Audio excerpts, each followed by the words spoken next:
Hello, lovely people. You know the deal. It's a book chat. It's a wrap-up of stuff I've read at some point in my past. I've got 4 books to talk about this week, and I'm just gonna go for it. Dooby dooby dooby dooby dooby dooby dooby dooby dooby doo. Dooby dooby dooby dooby dooby dooby dooby dooby Sophie Vlogs. I'll kick things off with a reread. So I reread The Lion, the Witch, and the Wardrobe by C.S. Lewis. I loved the Narnia books when I was a kid. I have all of these editions that I think are really lovely. They live in a little box.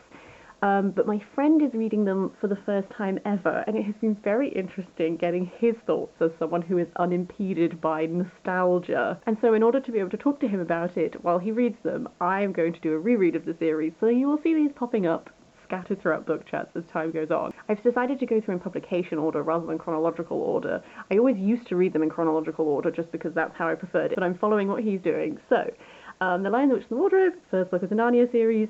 I found this an extremely nostalgic experience. I think maybe that nostalgia won't hold up as I read the whole series, because this is definitely the one that I remember the most, as I think would be to be expected because it is the most famous one. If you haven't read this series before, we follow 4 kids, the Pevensies, who go through a wardrobe, end up in Narnia, and they have to try and help Aslan stop the White Witch, who has made it eternally winter but never Christmas. I had definitely forgotten the narrative style of this, that is sort of a narrator that occasionally directly addresses you, the reader. That was interesting and something that I had forgotten. I remembered the plot extremely well, but I didn't remember that sort of narrative device.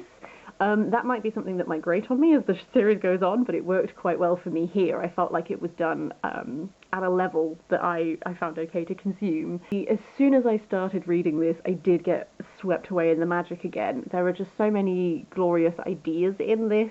You know, like Lucy's first trip through the wardrobe, meeting Mr. Tumnus, all of this, it really did throw me back to when I was a kid and I read this series for the first time, and I just found it so magical. I will say, reading it as an adult, there are a couple of moments where I noticed the way that the girls are talked about as opposed to the boys, namely just like Susan being a bit hysterical at the edges, and I also have a feeling that maybe that might get worse as the series goes on, but it wasn't horrendous in this book, so that was good. I gave this a 4 out of 5 stars. As I said, I'm going to be extremely interested to see how the rest of it holds up, but I just thought I would mention it, that like, I had a lovely magical time with this. Obviously, there's a lot of like allegory and stuff going on, and also when you describe some of the plot elements out of context, it does sound a bit weird. It's like, and then Father Christmas came, you know?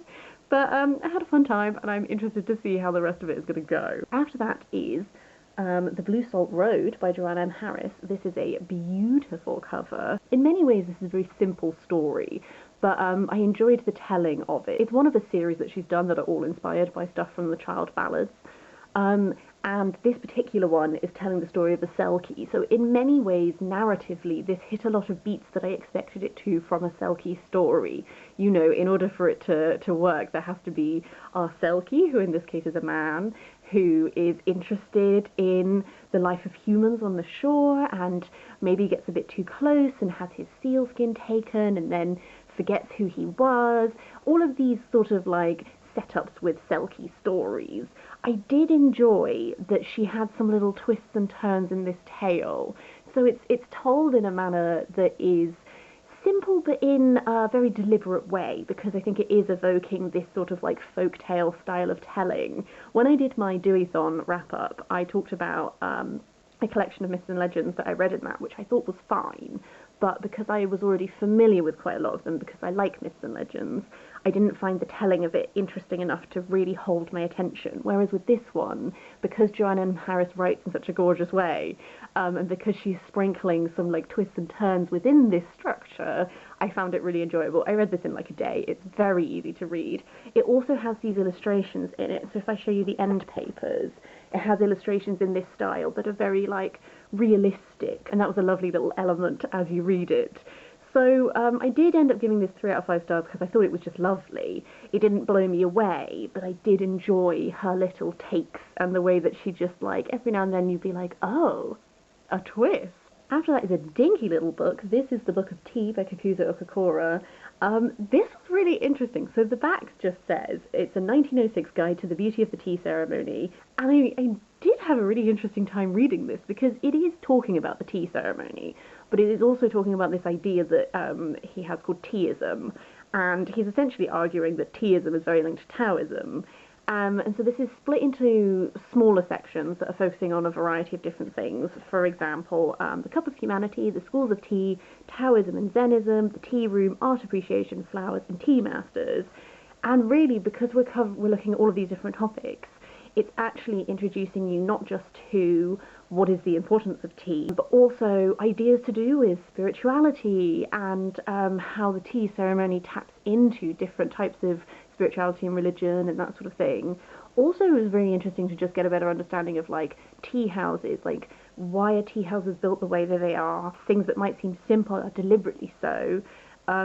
Flower section is looking at sort of like, I guess what I would refer to as flower arranging, but really it's so divorced from the Western idea of flower arranging that comes to mind when you think of that. It's more like these beautiful works of art which are so based around simplicity, and what are the concepts that underpin all of this. I found it really interesting. I feel like I learned a lot. It is from 1906, but he does give you sort of like a history of tea, of the different types of tea, and at what point in time they developed, and just so many different things to do with tea. And I just ended up, it's a little one, again, read this one in about a day, and I had a really interesting time. So this was another one that was just sort of a lovely little read for a day. And then finally, I just want to talk about a reread, which I actually talked about fairly recently in a book chat, actually. This is Midnight Chicken and Other Recipes Worth Living For by Ella Risbridger. I only read this for the first time 2 months ago at the time of recording, and I just felt an overwhelming need to do a reread, because in many ways this is a cookbook. There are so many recipes in it, but she has these essays that are between sections, and I would read an entire book of just her essays, and also the way she writes about food is delightful. She wrote this at an extremely difficult time of her life. I will say trigger warnings for suicidal feelings, and then also like death of loved one and stuff like this. It does, at the edges, tackle some heavy topics, but she's in many ways not going into depths about her experiences with that. It's more just like the title recipe is that at one of the worst times of her life, she at midnight roasted a chicken, and they ate this chicken, and it just made everything feel better. And that's how this entire book makes me feel. I read the way that she writes about food and how tied it is to moments in her life, good and bad, and it reminds me of the comfort I find in cooking and also in reading. And I just think that she writes so gorgeously. The essay at the start and the essay at the end particularly really get me. But just throughout, I just love the way that everything is so innately tied, because I have dishes that are so tied to moments in my life when I made them that every time I make them now, it's there in the back of my mind. And also, like, food, she talks about, like, foods, like, some of the recipes are based on, like, ideas of foods from books. And, like, I don't know about you, but I've read books, especially when I was a kid. And even, let's just talk about, like, this and Turkish delight, and the concept of Turkish delight that was influenced in my child brain, having never eaten it, based on this book. You know, food is something that even in literature has so many like associations and imaginations, and I love this book. So I did a reread. I found myself yearning. I didn't read the recipes all the way through like I did the first time round. I mainly read the anecdotes and essays and that sort of thing, but I just loved it.